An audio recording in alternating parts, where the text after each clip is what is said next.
నమస్కారం. ఉద్యోగులు, పెన్షనర్లు, కార్మికులకు సంబంధించిన ప్రతి అప్డేట్, ప్రతి సమస్య పట్ల సపోర్టివ్‌గా వీడియోస్ అయితే వస్తాయి. తప్పకుండా సబ్స్క్రైబ్ చేసుకోండి. వీడియోస్ అయితే లైక్ చేస్తూ ఉండండి. ఇక ఉద్యోగులు గానీ, కార్మికులు గానీ అందరికి కూడా కనీస వేతనాలు అమలు చేయాలి. రాష్ట్ర ప్రభుత్వం ఆధ్వర్యంలో అనేక మంది కాంట్రాక్ట్ అవుట్‌సోర్సింగ్ ఉద్యోగులు, తర్వాత కార్మికులు, అంగన్వాడీ టీచర్లు, ఆయాలు, ఆశా కార్యకర్తలు ఈ విధంగా అనేక మంది అతి తక్కువ జీతాలకు పనిచేస్తున్నారు. కనీస వేతనాలు కూడా అమలు కావడం లేదు. కాబట్టి వారందరికీ మరి కనీస వేతనాలు అమలు చేయాలి. వారికి ఉద్యోగ భద్రత కల్పించాలి. క్లాస్ 3, క్లాస్ 4 ఉద్యోగులుగా గుర్తించాలని చెప్పేసి కోర్టులు తీర్పిస్తున్న, యూనియన్లు మొరబెట్టుకుంటున్న, కార్మిక సంఘాలు ఉద్యమాలు, ధర్నాలు చేసినా కానీ ప్రభుత్వాలు అయితే దిగిరావడం లేదు. దీనికి సంబంధించి మరి కార్మికుల వేతనాలపై హైకోర్టులో పిల్ అయితే వేశారు. ప్రభుత్వానికి హైకోర్టు కీలక ఆదేశాలు కూడా జారీ చేసింది. ఇక కనీస వేతనాల అమలుకి కోర్టులు అయితే సపోర్ట్ అయితే చేస్తున్నాయి. ఇది కార్మికులకు గుడ్ న్యూస్ అని చెప్పుకోవచ్చు. ఇక తెలంగాణ హైకోర్టు అయితే ప్రభుత్వానికి కనీస వేతనాల అమలుపై అయితే ఒక ఆదేశాలు అయితే జారీ చేసింది.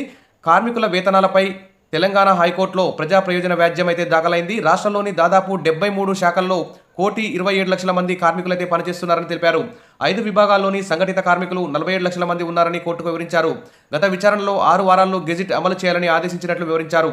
నేటికి ప్రభుత్వం గెజిట్ అమలు చేయలేదని తెలిపారు. వాదనలు పరిశీలించిన ధర్మాసనం 4 వారాల్లోగా నిర్ణయం తీసుకోవాలని చెప్పేసి తెలంగాణ ప్రభుత్వానికి ఆదేశాలు అయితే జారీ చేసింది.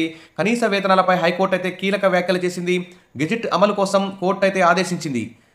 ఇక సంఘటిత, అసంఘటిత రంగ కార్మికుల కనీస వేతనాల పెంపుపై తెలంగాణ హైకోర్టు కీలక ఆదేశాలు జారీ చేయడం ఒక గుడ్ న్యూస్ అని చెప్పుకోవచ్చు. ఇక 4 వారాల్లో వేతనాల పెంపు గెజిట్ అమలు చేయాలని కోర్టు ఆదేశించింది. దీనివల్ల వేలాది మంది, లక్షలాది మంది కార్మికులకు ప్రయోజనం కలుగుతుందని అభిప్రాయపడింది. కనీస వేతనాల పెంపు కోసం 2023 అక్టోబర్లో హైకోర్టు ఇచ్చిన ఆదేశాలు అమలు చేయాలని కోరుతూ హైకోర్టులో దాఖలైన ఈ ప్రజా ప్రయోజన వాద్యం కోర్టు అయితే విచారించింది. 2021లో గత ప్రభుత్వం విడుదల చేసిన 5 జీవోలు 4 వారాల్లో గెజిట్లో ప్రింట్ చేయాలని గతంలో హైకోర్టు ఆదేశాలు జారీ చేసింది. ఈ ఆదేశాలు అమలైతే రాష్ట్ర వ్యాప్తంగా 47 లక్షల మంది కార్మికులకు ప్రయోజనం చేకూరుతుంది. పిటిషనర్ తరపున న్యాయవాది చిక్కుడు ప్రభాకర్ కోర్టుకైతే వివరించారు. వాదనలు పరిశీలించిన ధర్మాసనం మరి కనీస వేతనాలు పెరిగిన ధరలకు అనుగుణంగా కనీస వేతనాలు అమలు చేయాలని తెలంగాణ ప్రభుత్వాన్ని ఆదేశించింది. లేని పక్షంలో సంబంధిత అథారిటీ కోర్టుకు హైకోర్టు స్పెషల్ బెంచ్ ఎదుట హాజరు కావాలని సూచిస్తూ తదుపరి విచారణను ఏప్రిల్ 11కి అయితే వాయిదా వేసింది. ఇక కనీస వేతన చట్టం 1948 యొక్క ముఖ్య నిబంధనలు ఇవి. ఈ చట్టం కనీస వేతనాలను నైపుణ్యం లేని, సెమీ స్కిల్డ్, నైపుణ్యం కలిగిన మరియు అధిక నైపుణ్యం కలిగిన వంటి వివిధ వర్గీకరణగా విభజించారు. ఈ వర్గాలు పరిశ్రమ, ఇతర వారి యొక్క నైపుణ్య స్థాయి ఆధారంగా ఈ కనీస వేతనాలు అయితే అమలు చేయాలి. ప్రభుత్వం నిర్ణయించిన కనీస వేతన రేట్లకు యజమానులు కట్టుబడి ఉండాలని చట్టం అయితే నిర్దేశిస్తుంది. ఈ కనీస వేతనాల చట్టాన్ని ఉల్లంఘించినట్లయితే జరిమానాలు మరియు జైలు శిక్ష కూడా పడే అవకాశం ఉంది. కనీస వేతన రేట్లను ప్రభుత్వం క్రమం తప్పకుండా సమీక్షించాలి, సవరించాల్సిన అవసరం కూడా ఉంది. తద్వారా వేతనాలు న్యాయంగా ఉండేలా, ప్రస్తుత ధరల అనుగుణంగా మరి కనీస వేతనాలు ఉండేలా చూసుకోవాలి. ఈ బాధ్యత ప్రభుత్వానిది అని చట్టం చెబుతుంది. మరి నిర్దేశించిన కనీస వేతనం కంటే తక్కువ వేతనం పొందుతున్న కార్మికులు లేబర్ ఆఫీసర్కి ఫిర్యాదు చేయవచ్చు.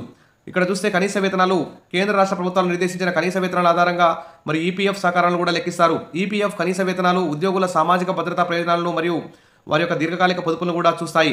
కాబట్టి ఉద్యోగులు కనీస వేతనాలు అమలు చేసే విధంగా ప్రభుత్వాలు అయితే చర్యలు తీసుకోవాలి. ఇక్కడ చూస్తే అన్స్కిల్డ్ వారికి రోజుకి 673 రూపాయలు, ఇది 2023లో నిర్వహించిన రోజువారీ కూలీ.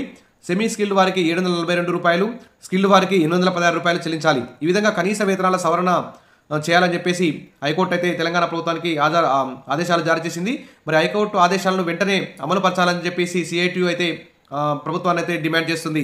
రాష్ట్రంలో 73 షెడ్యూల్డ్ ఎంప్లాయ్మెంట్స్లో 10 ఏళ్లకు పైగా కనీస వేతనాల సవరణ జరగలేదని, దీనిపై కార్మిక సంఘాలు పోరాడుతున్నా రాష్ట్ర సర్కారు పట్టించుకోవడం లేదని విమర్శించారు.